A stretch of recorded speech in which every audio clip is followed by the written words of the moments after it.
Welcome to the show, folks. This is Wrestling Changed My Life. Here we go. Right when you're around the guys and you're kind of experiencing the relationships and cutting up and all those things. But when you leave the sport and when you're done and when all your eligibility is wiped clean, that's when you'll look back and you'll say, man, like, I obviously, like, you accomplish some things in the sport and you want to, you have these high goals and all these things and you want to accomplish those things. But it's really some of those things that you'll look back on and you'll say, man, I'm so appreciative. We can endure anything and adapt and pivot and change. Wrestling gave us that ability. I would say nothing in life has impacted me more than the things wrestling has taught me in terms of self-reflection, resilience. Toughness. Some guys have it, some guys don't. Adversity, 100%. How to pick myself up and be a man after I failed. And everything that has shaped my life and where I'm at today would not be there without the values and basically the lessons I've learned through the sport of wrestling. For me, wrestling saved my life because it allowed me to focus and channel my energy. We're fortunate if you wrestled, because if you wrestled, natural talent helps, but it's 5% of the ingredient. It pales in comparison to heart and technique and effort. It humbled me, taught me humility. Nothing can humble you more than wrestling. I think it's the learning to adapt, right? You learn how to adapt, you learn how to solve problems.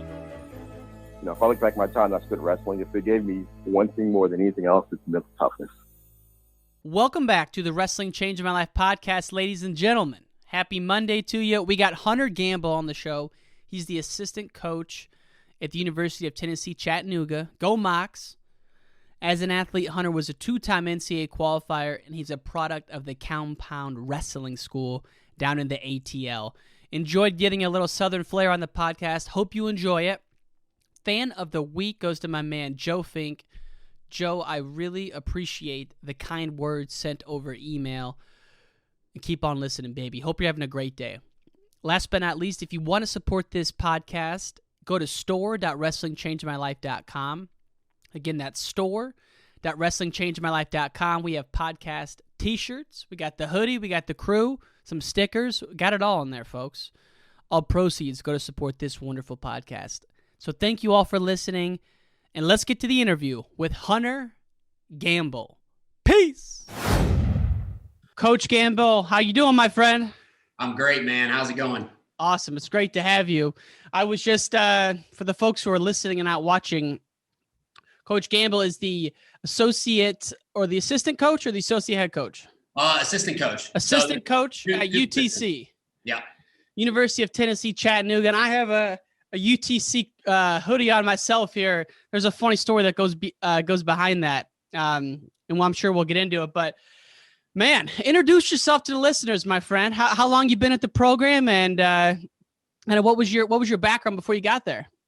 Yeah. So I'm originally from Georgia, so close to this area. My hometown's probably 2.5 hours away from Chattanooga, so just south of Atlanta. Grew up wrestling in McDonough, Georgia. Wrestled at Compound, which is pretty well-known club in Georgia. So I was one of the first guys coming through that club. Wrestled at Gardner Webb, was a Southern Conference champ. I was actually the first Southern Conference champ in our school's history, which was something I can always kind of hang my hat on. True freshman, right? Out the gate swinging. Yeah, true freshman. Was wrestling in the Georgia State tournament, and then a year later won the Southern Conference tournament. So pretty cool little thing. I got a lot better my freshman year. Won SoCons. I got my little bracket back there. It's old 2013 bracket. So hopefully our guys can, get some of these and hopefully get some 4-time champs in here pretty soon. I know that's kind of the big thing for us is hitting the recruiting trail. But no, as far as me, man, I was a true freshman, qualified for the national tournament. Was a 2-time qualifier. Yep. And how'd you get to UTC the first time? Yeah. So being in the conference at Gardner Webb, we always wrestle UTC. I was recruited here a little bit. just when Coach Esslinger was coming through, and it was kind of the beginning of his tenure here. So we just kind of stayed in contact. Heath was always a great guy to me, and I think he appreciated the way I competed, and we just kind of stay in contact. And right after the season, actually during the season, my senior year, I was reaching out to some coaches. I knew a couple things. I wanted to at least try coaching. And I knew I wanted to get my secondary degree. So I knew I wanted to try to get my MBA somewhere. So that was huge for me, was getting to a program where I could have an impact, and then also, help me get that secondary degree that I've kind of always wanted. So, talked to a few coaches, but really came down to, Heath presented it in a great way. And I was able to train and help some really bigger guys and some high level guys like Scotty Boykin and Bryce Carr, who were, ranked top 15 in the country at 184 and 97 the season that I came in. So it was great for me to have an impact right away on those guys. And then I was able to get my MBA in 2 years. So nice. It was just awesome.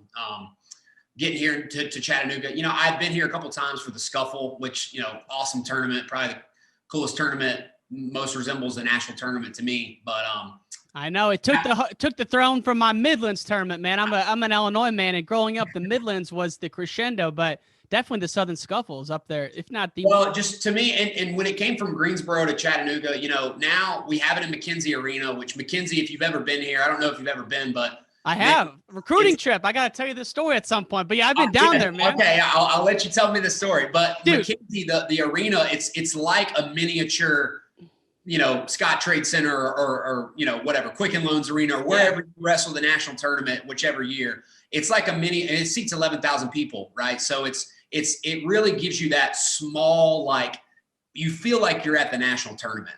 And the level, obviously, of wrestling is pretty awesome. I love the aspect that red shirts and stuff like that can compete at the tournament. So, but I'd been here, like I said, I'd been here for the Scuffle a couple times. So I've kind of seen the city, but I never really got to experience it until I moved here. And it's just, to me, it's the coolest city. I love being able to live here. And that was part of what got me back into coming back here. So I guess I'll wrap it up with saying, I did 2 years here, was doing some stuff. I worked for a healthcare technology company. I was doing finance for a while.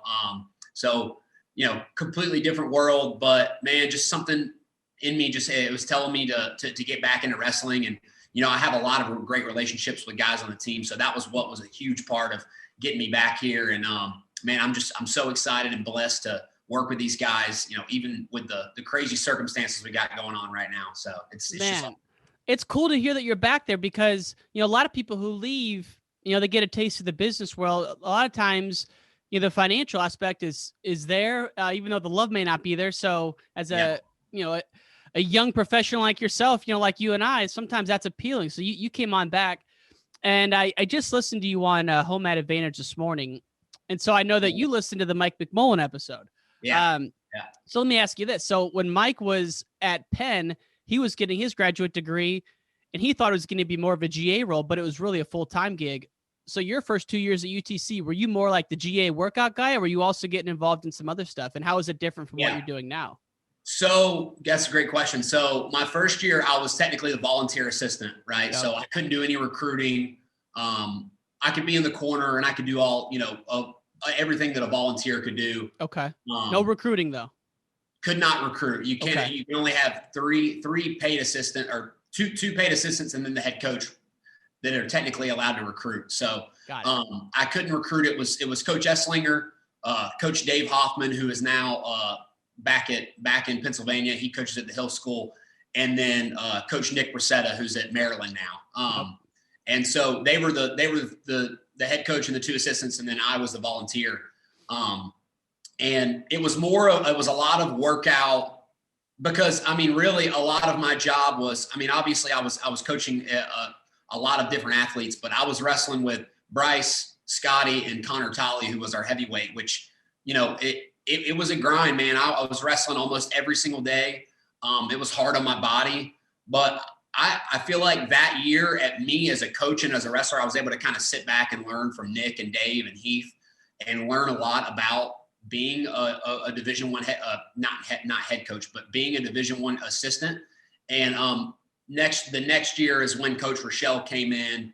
Coach Hoffman left. Coach Rochelle was the head coach, and then Nick and I were the 2 assistants. So I was then bumped up to one of the assistant roles my second year. So it was recruiting, everything that goes into that. Big difference between the two? Major difference, right? So huge. I did a lot less wrestling, I would say, my second year, and not because, I mean, I wrestled all the time, but just the amount of wrestling that I did my first year really couldn't compare. And then a lot more office responsibilities, right? So recruiting was a big thing. I know Coach Bracetta was more in charge of the recruiting side of things, and now I'm being kind of thrusted into that role, which I'm super excited about. You know, I love recruiting. I love the aspect of being able to have relationships with a lot of these guys, especially in this area, which I know a lot about. You know, I got a ton of great relationships down in this area. So trying to get the best kids that are in this area. And sorry, I got a call. All good. Let me decline that really quick.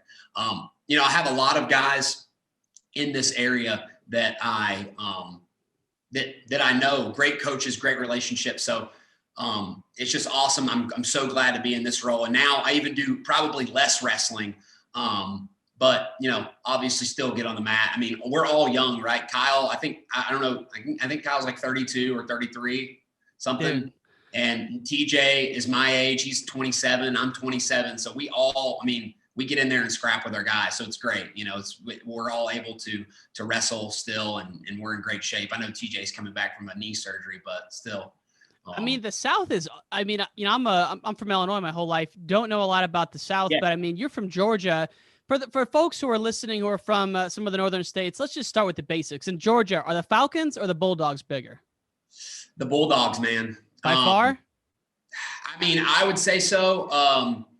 You know, I think honestly, the Falcons have just ripped Atlanta fans' hearts out so many times.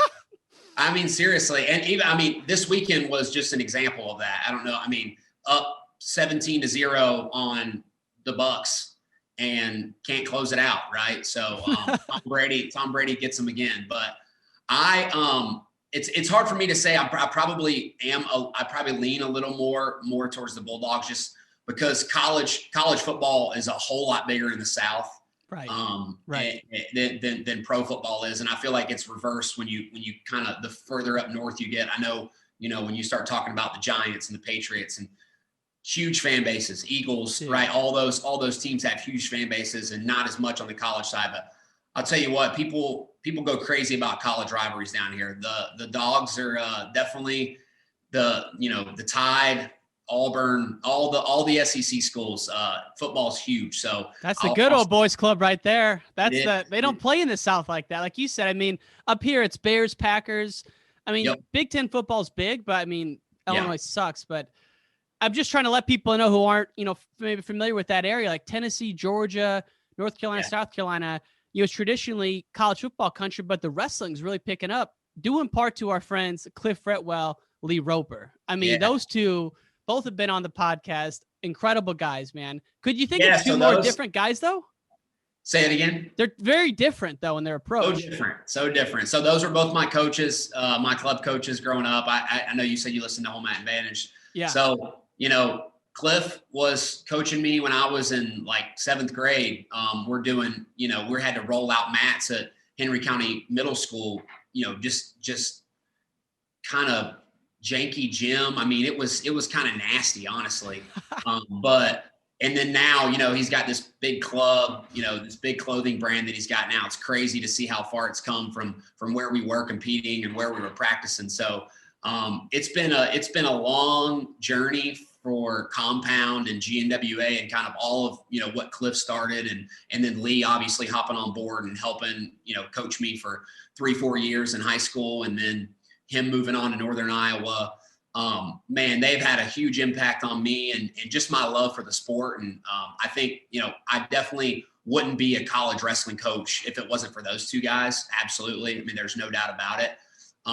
And hopefully, you know, hopefully I'm competing with Lee soon, and, we're in, opposite wrestlers' corner at the national tournament and stuff like that. So I think that's pretty exciting, and obviously, like I said, they've been great role models for me, and I'll always cherish that. So it's been good. They've definitely helped build that. And now you've got clubs all over Georgia. These high schools are awesome now, man. You've got legitimate like high school teams that can compete nationwide. When you look at Woodland and Woodward and those schools, man, they can wrestle with some of the best teams in the country, and they have, national caliber guys all throughout their lineup. It's amazing that those guys just started, let's call it mid 2000s. And then now one of them's a Division I coach. The other one has a facility that's immaculate. Cliff's building. And for those of you who don't follow it, check out Compound Wrestling on the social networks. Cliff Fretwell runs it now, and Lee Roper used to be, I guess, part owner, part coach, but he's at UNI. He was I know Roper was part owner. I think he was part owner, part coach. And Cliff has a lot more, business aspirations. Yeah. Whereas, not that Lee is more on the wrestling side than Cliff is. Cliff has a huge passion for the sport. It's just, I think Lee more so was like, hey, I'm a wrestling coach till the day I die. And, Cliff is a businessman, he loves wrestling, but he's trying to make money too. So, his clothing company is crushing it. They do a great job. They actually, they made our RTC sweatshirts. That sweatshirt is fantastic, by the way, dude. Thank you, man. Champion makes great gear, and, he helped us design, kind of design this logo and design this stuff. And we love our RTC gear, and pretty much I've been wearing Compound clothing for years now. So, it's part of like my wardrobe is Compound clothing, whether it's practice gear or whatever. So, they're great. Cliff was on the show way back, like even before we had proper mics and stuff. So I'm due for a re-interview with him, but I'll link in the show notes to those interviews with Lee Roper and Cliff Fretwell. Whenever I think of Cliff Fretwell, I just think of hustling. Man's just grinding out there, just hustling. I saw him at an Iowa duel this year. I was walking around. He's like, "Hey, Warner." I'm like, "Dude, what are you doing here?" It's like it was the middle of February. He's there. Yeah. Everywhere. Yeah. So one of the things I was excited to ask you about, actually, before we get to this serious question, I got to know, how long did the Conor McGregor Halloween costume take? That was impressive, dude. It took a while, man. I'm a big McGregor fan. Same. I love him. McGregor fan. I know he's got his flaws, man, and he's made tons of mistakes, just like anybody. But I'm still a big fan. Will continually be a big fan. It took a little bit. I had to kind of piece things together here and there. Probably paid a little too much for the fake tattoos. But you got it done professionally? No. No, they were fake. They were just like online, you ordered them somewhere. It was like a set pack or whatever. Fantastic. But no, it was good, man. That's probably best Halloween costume I've ever had. It was, it did take a while though. I bought something from here to, I bought the cheetah shoes from somewhere to, have those on. So fantastic. Have you watched the documentary Notorious on Netflix yet? Yeah, I watched. I've only seen it once. So I probably don't remember some of the details that so if you ask me about it, I might not remember. But it's worth a rewatch. It's awesome. Yeah. I need to watch it again. But yeah, he's awesome. I'm excited to watch him fight again in January. Me too, man. Anytime I see a McGregor fan, he brought me back into MMA. I was a fan, but it was like 2015. I must have been at a bar somewhere. I looked up, like, who was this crazy dude with I think it was like cornrows at the time. And then he just started lighting people up. And I was obsessed with McGregor. And when Chael Sonnen competed, I was a big Chael Sonnen. Not as much, I'm not crazy about Chael anymore. I mean, obviously he's not competing, but I used to listen to and watch a lot of the stuff that he did. But when he was coming up, he was the original trash talker. I mean, he really was. Like, he was the original guy to start, like, almost like WWE type of trash talk, where you're cutting promos. I mean, most people didn't do that. They fought, and it was honor and dignity and all these great things, which are cool. I'm not hating on that, but I like some drama. I like when guys trash talk. And, I think Chael he brought that into the fold, and McGregor took it and had his own style on it and absolutely ran with it and became a superstar. I mean, he became he's the UFC's biggest star of all time. So, I mean, he took it and ran with that style of trash talk and really made it his own. So he's awesome. Anytime I see a McGregor fan, I gotta share some talk on that. But no, one of the things I want to ask you was, so you get your MBA, right? You're in this awesome environment, and then you have to go out in the real world. Did you want to go, or did you, like, when you left UTC, did you want to go in the business world? Or did you want to stay coaching? Yeah, no, it was purely my decision. And it wasn't that I didn't enjoy coaching. I loved it. I mean, I loved when I was here. That second year, the first year was tough, man. I was wrestling a lot. Like I said, I don't know if I wrestled just as much, if not more, my first year than I did when I was competing. So it was a lot. And I was wrestling. I'm telling you, I was wrestling some of the best kids. You're talking about Bryce Carr, the guy behind me, who, man, he was in the blood round, loses to Max Dean in the blood round, and really, I mean, was up 5-6-2 in the first period. Had, one of the things that kind of keeps me up at night, but really had the match, at least in our, in our envision and what we saw, and, kind of got ridden out, got a little tired, and ended up, losing the match. But a guy that could compete with the best guys in the country, has some of the best wins in the country. And wrestling him and Scotty, Scotty's another guy, right? Like, he's at Cornell, right? Yeah, he's at Cornell now. I mean, when his senior year is the same year that Cannell took third, I mean, he tech-falled that guy that year. And then he beat Jacob Holschlag that year, who took fifth. Like, he just didn't put it together at a national tournament. But, like, for my money, I mean, he's right there with those guys, and so it's just sometimes that's a tough day of work, those guys. It is. Same day, beat both of those guys. And, it's tough. That's if you're not wrestling like that on that day or on those 3 days at the national tournament, it might not happen that way. So it's just a whole different beast in its own. But, man, wrestling those guys, I'll tell you what, it got me a lot better as a wrestler and as a coach. But back to your question, it was my decision. I just felt like, I've been wrestling for so long, and I've been in it. And I wanted to try something else. I had parts of it that I enjoyed. But really, I was always kind of searching for that outlet back in wrestling. I was working with Cliff a little bit at Compound. They had a North location that I was helping out at. And then I was helping at Level Up, which is another club in Georgia, which is awesome. They've got some studs over there. Excuse me. And then, it's hard going to work around normal people though all day, where you're not around fellow savages.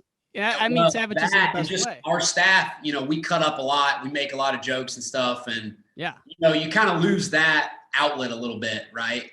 Being in the corporate world and kind of, it's, where we cut up a lot. It's more of like, oh, how's the weather, and and how was your weekend and every week. And, it's kind of, I mean, you listen, you get it. It's more of that.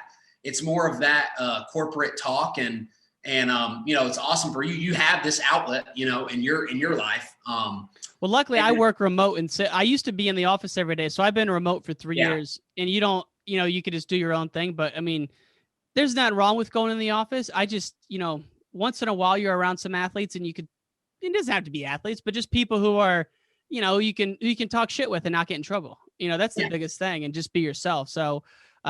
You're right though. I mean, I'm still in it now, and it's you're grateful for the time you get to yuck it up with wrestlers. Is there anyone who's just striving to do something outside the normal, Yes. Yeah. And I think that was, that's a large part of what, and I tell the guys this all the time, man, but I was like, guys, the times you'll enjoy the most is, kind of those times where you're maybe not feeling great, or you're on a road trip that's a little long, but like, you'll experience some things in those road trips and the things that you have, the relationships you have with guys on the team, that those times don't seem very special in the moment, right? When you're around the guys and you're kind of experiencing the relationships and cutting up and all those things. But when you leave the sport and when you're done and when all your, your eligibility is wiped clean, that's when you'll look back and you'll say, man, like, I obviously, like, you accomplish some things in the sport, and you want to, you have these high goals and all these things, and you want to accomplish those things. But it's really some of those things that you'll look back on and you'll say, man, I'm so appreciative for those just kind of weird times that I had with guys, whether it's on the bus or on trips and stuff like that. And that's what I've noticed in my life. One of my best friends that I have is from Gardner Webb, just, met through wrestling. And if it wasn't for this sport, we would have never met, right? We would have never met. And I was the best man in his wedding, right? So it's like, you look at some of those things, it's kind of priceless, the bond that this sport creates. So it's really cool. And I try to get our guys to appreciate that and be a little more grateful for, maybe some things suck every now and again, right? You're cutting weight and you're on a road trip. It's a long road trip, but like, you will look back and you'll be pretty appreciative for those times, and you'll kind of want them back, and you'll cherish them a little bit more when you don't have them. So it's pretty awesome. So you're working corporate job, a finance job, and I'm sure you would have had a great career trajectory if you would have stayed. But how did this opportunity come about here? Was it like this summer you started getting calls, or was it just this fall recently? It was over the summer. And there were a couple other, things I had entertained, a couple other opportunities that I had reached out to, or they had reached out to me, and just kind of, seeing what was out there. I kind of realized over the summer, like I really am missing being back, I just was like, man, it's my calling. I know, like, I've now seen the other side of it. And, not that like, I like I told you, when I left, I knew I loved it, but I just don't think I really truly understood what it meant to me and how important it was to me to be doing this, and realized, hey, this is kind of what I want to do for as long as it'll have me, as long as the sport will have me. So yeah, this summer, was exploring some other opportunities, and Coach Rochelle called me during the fall time, and we were talking about some other things, and it came up, and I just, I told him, like, look, man, I don't know if you guys are, I had heard the position was available, and I was like, listen, I'm ready to get back in. I know, Kyle and I have a great relationship, and even after I had left, I left on good terms, but it was all, it was all in the spirit of just development, right? And I think I needed that step away to help me realize I loved it, and also gain some other skills that in the corporate world that I think is going to help me in this role a lot more, right? No question. Skills. So like the skills that I've learned, priceless, that I've been able to learn, and now I can use in this role. Even though I had limited experience, right? It'll still help me. So, just getting back and being away from it is just the gratitude you have for it, just through the roof, No, absolutely. And so I think, what is it? It's the 21st. So about a month and a half ago, I joined on, and just been hitting the ground running. We start competing. Our first match is January 2nd. And just been doing a lot of recruiting, a lot of stuff like that. Trying to, we got to hit the ground running with this junior and senior class. We got to really, get buckled down, and we're trying to get the best guys in this area. That's our goal, man. We want to secure this area. And, I think there's enough talent down here, and I'm really passionate about getting this talent and staying home. And it's the closest program to Georgia. Which, there isn't a Division I program in Georgia. So it's the closest one, and I want them all to stay here. So that's home. That's like your, pardon the pun, the home mat there for you guys is Georgia, I would think. Exactly. Is Saudi Daisy still rolling down there? Not as much. Saudi Daisy used to be, they used to be really good. There's some excellent programs in Chattanooga. The Baylor School, Macaulay, Cleveland, all great high school programs. And they continually pump out great talent and send kids off, to Division I programs. So we're kind of grateful to be in it's like a miniature hotbed, right? Like, I mean, it's crazy. You wouldn't imagine it, but everybody in Chattanooga, you go out, like I went out for brunch a couple weekends ago and saw 2 or 3 people that I knew from the sport. I'm like, this is crazy, you know, like it's just everybody in the city. Like, I feel like every time I'm going somewhere, like I know somebody that has, you know, something to do with wrestling. Like they know someone or they're involved in the sport some way or another. So it's pretty cool to be in a city that kind of has like a smaller, but you know, it's still like you feel this like wrestling tradition amongst the city. So it's pretty cool. So all those high schools you just mentioned, those are private schools in Chattanooga? 2 of them. So Baylor and McCallie are in Chattanooga, and they are both private schools. Cleveland is not a private school, at least to my knowledge. But Cleveland's probably about 45 minutes away from Chattanooga. So got it. But it's still, you know, kind of in this, it's kind of out, you know, out there. So it's still kind of in this area. So yeah, there's, you know, a bunch of great high school wrestling. And then, you know, we're, you know, looking to become that premier program in the South. So would you say the best wrestling in Tennessee is Chattanooga area, or is there other big cities that have hotbeds? To me, like Nashville or Memphis? Just based on Baylor and McCallie. I mean, because if you'll look at like national preps and you know, they both wrestle in national preps. I mean, you look at some of the guys, obviously I can't like name a bunch of names, but you look at the guys that come out of there and like the guys that are in high school currently, you know, there's nationally ranked guys. All, you know, you could go through and look at the guys from Tennessee and kind of where they reside, and most of them are in this area. Yep. You know, the great thing, I was gonna say, the great thing about Chattanooga though is that the city's badass. Like it's a great city. Dude, it's the best city. I mean, like it's small, right? It's not a huge city. But like for my money, like I like a smaller city, right? Mm-hmm. Like you don't get caught up in as much traffic. There's not as much just kind of craziness going on. But for my money, you know, I was living in Atlanta for a while. And I like Atlanta. Like it'll always be a home to me, but it's just so vast and so big. There's so much urban sprawl, whereas Chattanooga is just kind of, it's tucked between 2 mountains, and there it is, you know, like there's the 2 mountains, and that's also the cool thing. You've got all this outdoor scenery that's like, man, it's awesome. And like when you live here, it's hard to explain, right? But once you live here for a while, you really like appreciate you're like, wow, Chattanooga's awesome. Like I want to continually live there. And that's why we have a ton of our guys that stay here. You know, when they're done, they stay in Chattanooga because it's awesome.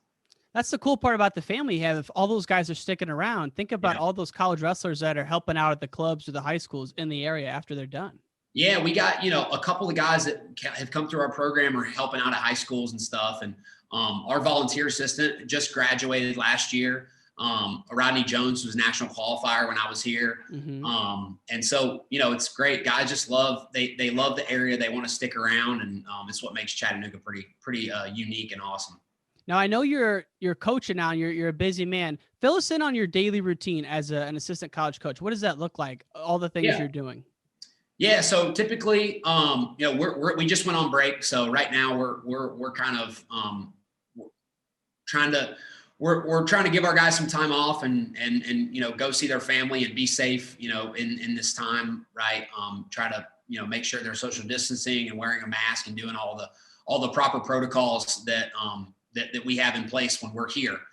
So right now we're on break, but a typical, you know, and like I said, we're about to start competing, but typically what it's been is we get up in the morning and lift at 8 o'clock. So they're not up super early, but they're up early enough to where, you know, it's given their body that they're feeling like they're getting up to wrestle in the morning or compete in the morning, which is what you're going to do at the national tournament. So they're waking up early. We're lifting 3 times a week, Monday, Wednesday, Friday, and we lift with our guys. So, you know, we're in there competing with them, getting better, making sure our bodies are staying in shape as well. So for me, wake up 8 o'clock, or I'll wake up about 6:30, lift at 8.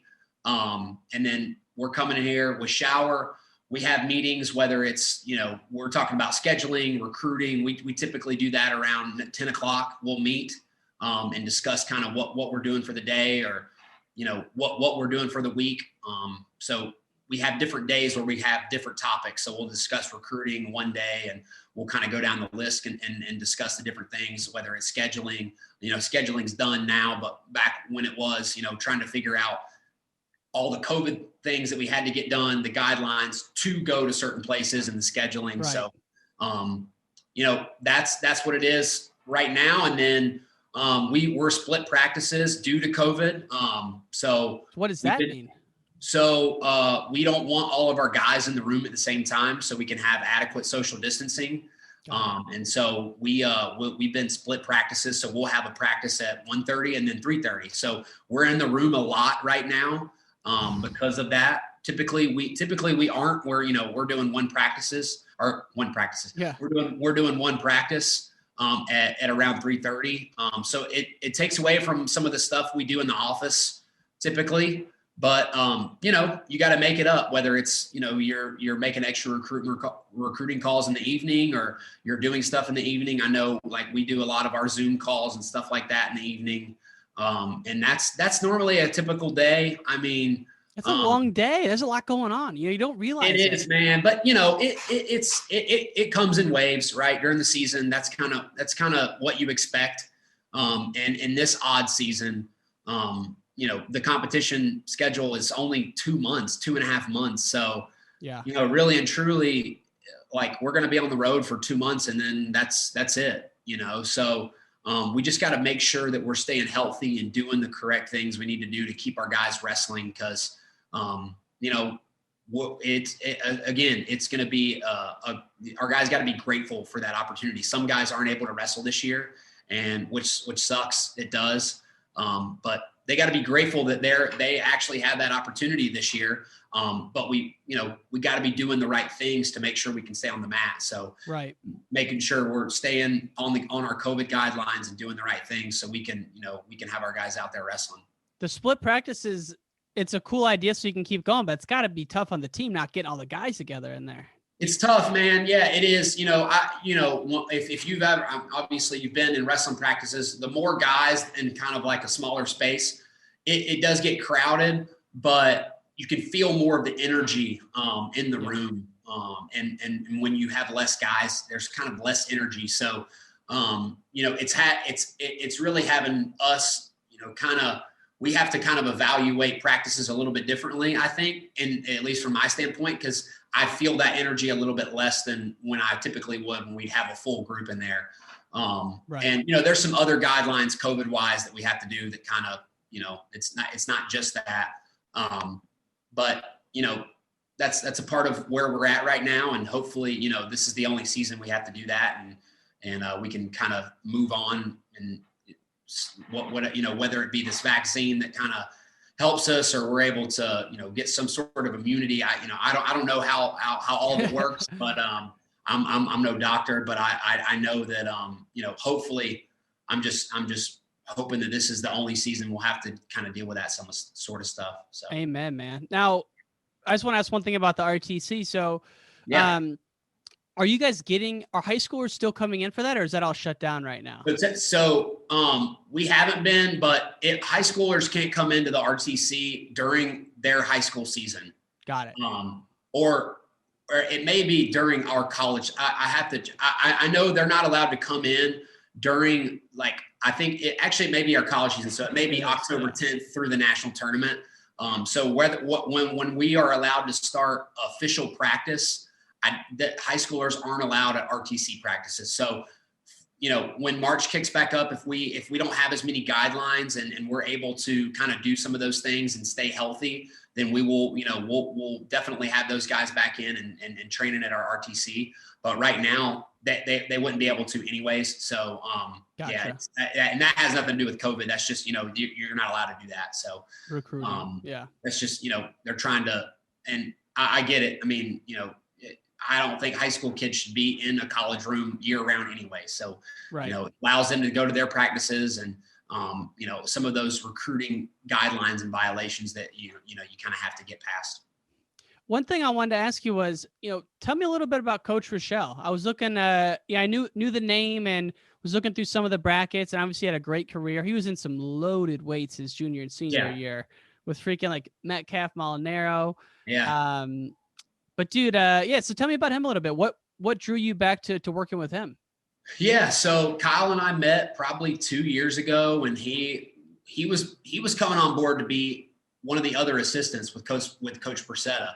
And then Coach Esslinger left like 2 months after Kyle was hired. So he retired from what he was doing and went on to working with FCA Wrestling. So then Kyle was promoted to the head coach, and then Nick and I were bumped to the 2 assistant coach positions. So right off the bat, the fact that he had the faith in me, and, I think Nick and I had great relationships with guys on the team, and I think Kyle recognized that. So the fact that he had the faith in me to elevate me right away, after not really knowing each other very long, that spoke volumes. So that was kind of a big step for me, at least. And then just working together, the culture we were able to build. We had like 7 freshmen in the lineup our first year, and we were able to win a share of the conference title as far as duels go. We had a ton of young guys. We were a very young team. And Campbell's tough. That's impressive. Yeah, we beat Campbell that year. So we beat Campbell and we lost to App State, and then Campbell beat App State. So I bet the house was rocking when you guys beat Campbell. It was in McClellan, man. It was awesome. It was one of the coolest duels I had been a part of. And we beat them, and we were able to. That you was got a share of the title that year. Yeah, we had a share of the dual title that year. And so, that's where we're looking to get back to. We want to win both the tournament and the duels outright. And that's Kyle's vision. And then we want to be a top 20 program. I think if we start doing some of the things we set out to do, I think that, we can definitely make that possible down here. But Kyle, man, he's great. Like I said, we have a good relationship, both on and on and out of work, right? Yeah. We hang out outside of work, which is another thing. I'm Coach Bracetta and we became really, really close friends. And that was a big part of, the reason that I enjoyed being in Chattanooga was the relationship that I had with Nick. But it's very similar in the fact that, Kyle and I hang out outside, TJ and I hang out outside of work, and not that you have to have that, but it just makes it easier to work with. And so that was a large part of me getting back here. I enjoyed working for Kyle when I was here. So it's good, man. He is tough. He's squirmy, man. I'll tell you, he's like, he's pretty funky, and he is very good defensively, man. He fights he puts you in some really strange positions. And he's good. I mean, he won a Pan Am title, man. So, it's there. He's legit. I would never tell him. Too? Say it again. Is he a legger too? A leg rider? Oh yeah. Oh yeah. He's long like that, right? He is. He's gangly. He shakes hands like this. He's so backwards, he's weird. I make fun of Kyle all the time for being a little, and strange in the way he wrestles, but I'm very similar in that way. So, I guess I can't make fun of him too much. Dude, I was looking through his brackets just to get ready for this, and I noticed his freshman year, he got upset by a UTC guy. It's just crazy that he's at UTC now. Does that ever come up? Yeah, he talks about that. It's pretty crazy. But, he... part of it, full circle. Exactly. And he came back and, got 2 All-Americans and, got a title, and now, he's a Division I head coach. So he's definitely has a great career as an athlete and coach so far. Dude, his 2010 bracket, it was like Metcalf won it. I don't know if it was the Caldwell year. It might have been the Caldwell year. But then he beat Palmer for 3rd and 4th, or no, one or the other. Then he beat Molinaro. I mean, that whole group of guys was like, you're talking about Olympians, world team members. He's in there, right there scuffling with them. I mean, MMA fighter Lance Palmer. I mean, he's doing his thing. So Darian Caldwell, same way. So, you talk about really the elite level of wrestling athletes. When you think of wrestling athletes, you think, of how ridiculous Darian Caldwell and Lance Palmer was, and then just the enigma that Brent Metcalf was, and how amazing he was. I mean, he was like, I don't know who posted it, but it was I don't know if it was you on Twitter. It was someone that was like, if what wrestling stance did you try to, when you try to have a certain wrestling stance for I don't know, you watch these guys and you're like, who do you try to just impersonate wrestling stance wise? And mine was Brent Metcalf. I was hand down, stalking the way he would, man. like he was so awesome when he was coming up, and I remember like trying to do some of the things that he would do, and Brent Metcalf wasn't the guy that was like, right, he wasn't like some of these guys you watch and you're like, probably can't physically do that. Like, right. I watch some of the things Kyle Dake does, and I'm like, I don't think I could do some of those things. But then I watch Brent Metcalf, and I'm like, man, I can do those things. I can hand fight really hard and shoot a high crotch. And if I could just work on my lefty high crotch, it'd be a lot better. But that's a great point, dude. You're like, you watch Yanni, you're like, I don't even know what he's doing half the time. He's making shit up. Unbelievable. You can't teach it. You can't. It's hard to learn. It takes feel to learn a lot of those things. And seriously, you watch. Not that Brent Metcalf's skills are any less. He's awesome. He's amazing. Yeah. It's just the style in which he competed with, I resonated with, just because I wasn't the most athletic guy, and he did a lot of things that I was always watching that type of guy, and I like the fierceness in which he competed with. So. Can you imagine he would have gone to Virginia Tech and stayed there?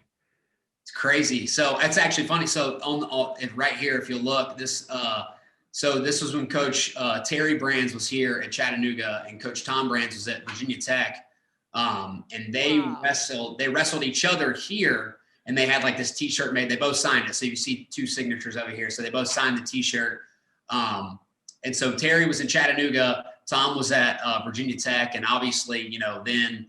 That's when he was recruiting that whole class with what was it? Brent Metcalf, Dan LeClaire. Yeah, Slayton, Borschel. Yeah, and then all the guys left. So and those were three Iowa four-timers.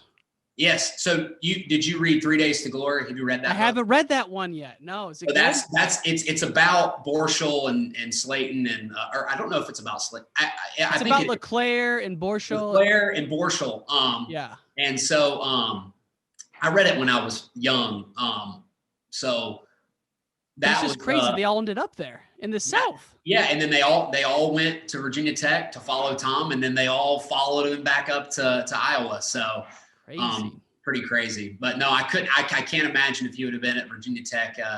I think it would have taken away from some of the the bad guy Iowa style that, like that's what you and think about when you think about Iowa style. I think of like Brent Metcalf, Tony Rainbow. That's the two guys that come to mind. So no question. I mean, you talk about programs like Virginia Tech, or I know you went to school in North Carolina, NC State and UNC. I mean, like the East Coast has got some great programs, and you guys are right there part of that. I mean, what Campbell's doing has got to be exciting. What you guys are doing is exciting. I mean, there's some awesome momentum. I mean, the ACC right now, I mean, it's probably the strongest it's ever been with, you think about Pat Pop at NC State and Coleman at UNC and what they're doing recruiting wise, especially in this state. I mean, it kills us, right? But getting some of the best kids in this state, guys that I've had relationships with going there and having some success. And then you think about, Virginia Tech and what they're doing and some of the success that they're having, and then Virginia and now Pitt.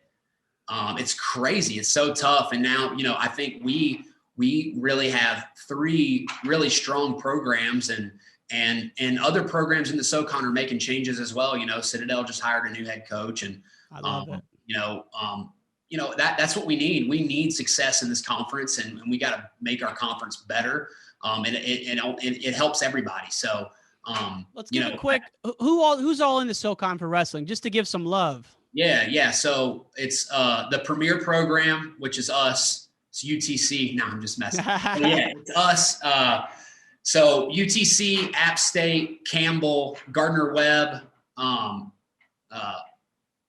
Presbyterian, VMI, which is Virginia Military Institute, Davidson, and then Bellarmine, which is a new school. They just got Division I wrestling, so they are they're in Kentucky. So we'll wrestle them for the first time this year as a part of. They'll be in our conference for the first time this year, and I think Presbyterian was last year or 2 years ago. So some changes to the conference. SIUE left. They were in the SoCon. They went to the Big 12. Definitely some changes amongst the conference, but now they were at 7 teams. Now they're back to 8. Actually could have looked over here. All the schools are pretty much right there, except for SIUE's on there. And then some other changes, but the people listening may have never heard of some of those programs, and I knew a couple of them are new to me when I looked this morning, like Presbyterian. But it's like, listen, these are Division I programs. It's important that we know who these programs are, because what's happening in California right now breaks my heart. I mean, it's one of the best high school states, and programs are just crumbling, and the South is putting some resources into it. So we got to show the love there. And I think it's important to. I didn't even know about the one in Kentucky. What was it called again? Bellarmine. Yeah. Jeez, that's, I mean, I gotta know about stuff like that. It's cool that there's that. And the way the NCAA qualifiers work now, how it's not just one guy going, it's better for conferences like the SoCon, right? Because I mean, it used to be when I came down there, like 2009, it was, you got to win that thing to get out. Yeah. So that was I think I love the way the qualification system is now. Yeah. They do a great job with the system that they have now. I think it's the best. I think it'll be a lot different this year because of COVID. There'll be a lack of competition, so the qualification system will be different. But in a normal year, I mean, my freshman year, I think it was like one of the first or second years they had it in. But I mean, I had to win conference to go. There was, but then. Gotcha. I took third my senior year and got an automatic bid because, we had 3 guys ranked in the top 20 in our conference. Right. So it's like they have a really great system for it now. But it that's better for a smaller like the mid-major program. So it just is. I mean, yeah. And it gives guys opportunities. But it's also right. And this is a big thing for us. It doesn't necessarily prepare you for the national tournament, which I think we've got to do a better job of. And our schedule last year was brutal. And not in a bad way, in a good way. We wrestled a lot of top tier programs. And we have to prepare our guys to be on the podium and really get that exposure to those high level guys. So, that's why we want to put together a top tier schedule. To have that, to have those opportunities. Now, I mean, we could wrestle a lot smaller schools, and we could just wrestle our conference, and we could do all those things, and we probably have a lot better record. But are we going to be prepared for the national tournament? And right. A large part of that preparing our guys for the national tournament is the scuffle. Like I said, man, it's just the closest thing to the national tournament. It's a 2-day tournament. It's in an arena. Like, it just gives you that national tournament vibe. So. Absolutely. Us having that in our backyard and our guys sleeping in their own beds and then wrestling in that is pretty cool and unique. So love having that, preparing our guys each year. It's awesome that it's there. And I sometimes I forget it's at UTC. And by the way, I heard you and Sam say this. Do the cool kids call it UT Chat or is it UTC? I call it UTC, man. UTC, you can call it whatever you want. UT Chat, Chattanooga Wrestling. I think Chattanooga Wrestling is the way we go as far as just us talking about our program. Yeah. But if you're just talking about the school in general, I've always called it UTC. That's what I thought it was. And Sam said UT Chat. I'm like, he's the cool kid, so he would know. Well, he's one of those young. He is probably way cooler than me. So he might be right. I mean, honestly. If the cool kids are saying that, whatever they want to say, I don't really care as long as they want to come to school here. Amen. And the cool thing is that we've seen, no matter what sport, programs can build up and gain momentum. I know that's what you guys are doing. The fact that Coach Rochelle is from Kentucky, that's got to help get some Southern blood. I mean, you guys are all from that area. Yeah. We meet in the middle, Georgia, Kentucky, and we come down here to Tennessee. So we got to really build our team from within that area. And I think we're on the right track. We gotta go out and land some kids, get some big commitments. And then I think it'll kind of snowball from there. And we'll start kind of building up that tradition again of really recruiting this area heavy and getting some of the best guys. And then once they get here, developing them and helping them achieve their dreams and their goals. So, but I really want to hear your story about. Real quick. Yeah. So, we got to do this. 2000. So I graduated high school 2007. Loved wrestling, but I didn't wrestle in college right away. And I was like, one-time placer, never an All-American at Fargo, solid kid. But I'm in JUCO for 2 years, going to school, coaching a high school team, and I'm like, man, I'm really getting the itch again.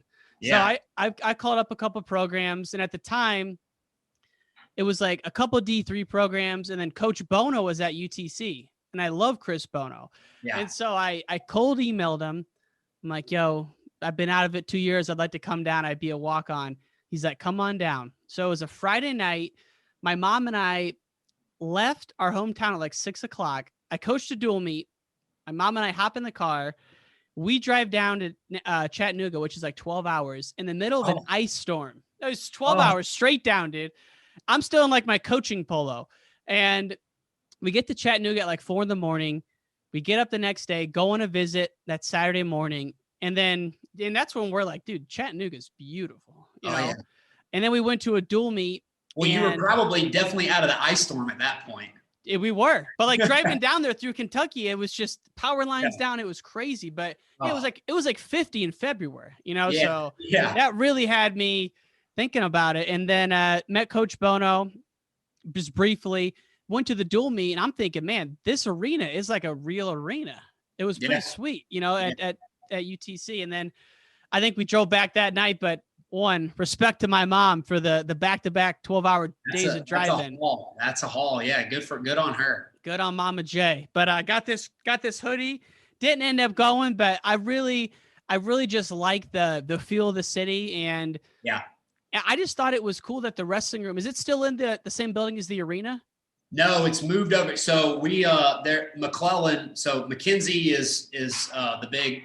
You know, the big arena, and then we're at McClellan Gymnasium. So this is where we wrestle all of our matches. We moved our wrestling room over to where it's like right next to where we wrestle our matches. So our guys can, you know, wrestle there, and then it's right outside from where we compete at. So kind of all in one little area. It's us, and then it's the volleyball team over here. So we're going through some renovations right now, renovating our lounge area and our cardio room. We just had a bunch of new cardio equipment donated. So that's going to be looking good here in the new year. We're getting some new floors put down soon. So I'll have to come down and do a little behind the scenes action at some point. Yeah, man, anytime. Absolutely. I know we don't have fans this year, but I know we'll wrestle.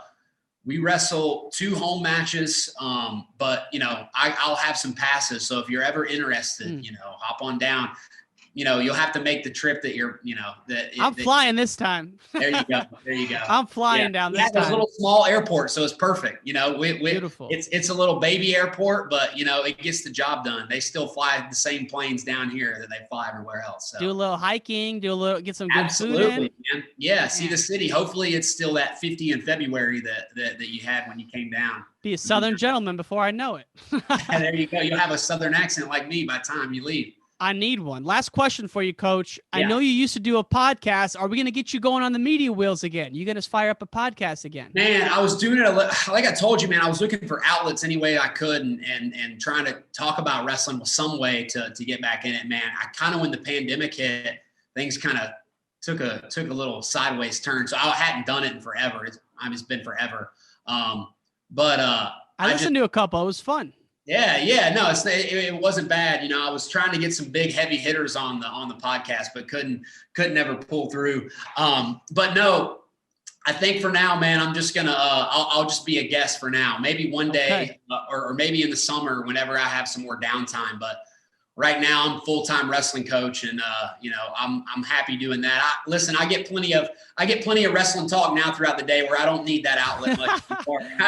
I don't need it. If I would do it, it would just be because you know, because I'm having some downtime. But now I get plenty of it. It's funny you say that, dude. When I started this and really picked up, it was after the 2018 Worlds, and I stayed up all night watching it and. Went back to work the next week, and I was just feeling so lonely and like kind of depressed. I was like, God, I just want to be back in that world a little bit. Yeah. And that's when I started this. So it's funny that you started out of the same kind of like yearning to be involved in some way. Exactly. And now look, I mean, it's awesome. You get to talk to, you know, guys all different levels of the sport, and unbelievable. You know, you've probably learned so much just from doing it. So it's really not only the stories, but just like the knowledge that these guys have, you know, being able to talk to them all the time, which has been what was part of the reason I wanted to do it as well. But it was more so just another outlet, man. I'm telling you what, when we weren't wrestling because of the pandemic and everything, I was like, man, I kind of need some sort of need some outlet to talk. And, I started working from home, and things were getting kind of crazy in my life. So I was like, maybe I'll come back to it later. But for now, you were jonesing, huh? You needed some. Was, but now I got something. So I'm good for now. Well, Coach, it's been an honor to have you on the show. Really appreciate it, man. We're a fan of the UTC program, and wish you guys nothing but the best this season as you guys get going. I appreciate it, man. And let me know anytime you want to come down, if you're interested, we'd love to have you down here. So I appreciate you having me on, and hopefully, we have a great season, and, this is the last COVID year. So amen. We'll talk again soon, man. Thanks, man. And all great things must come to an end. If you want to hear more from the podcast, text Wrestle to 555-888. That's Wrestle to 555-888. You can also find us on Instagram, Wrestling Changed My Life, Twitter, Ryan_N_Warner, as well as our website, WrestlingChangeMyLife.com. Take care, y'all. Take care, y'all. Take care, y'all. Take care, y'all. Take care, y'all. Take care, y'all. Take care, y'all.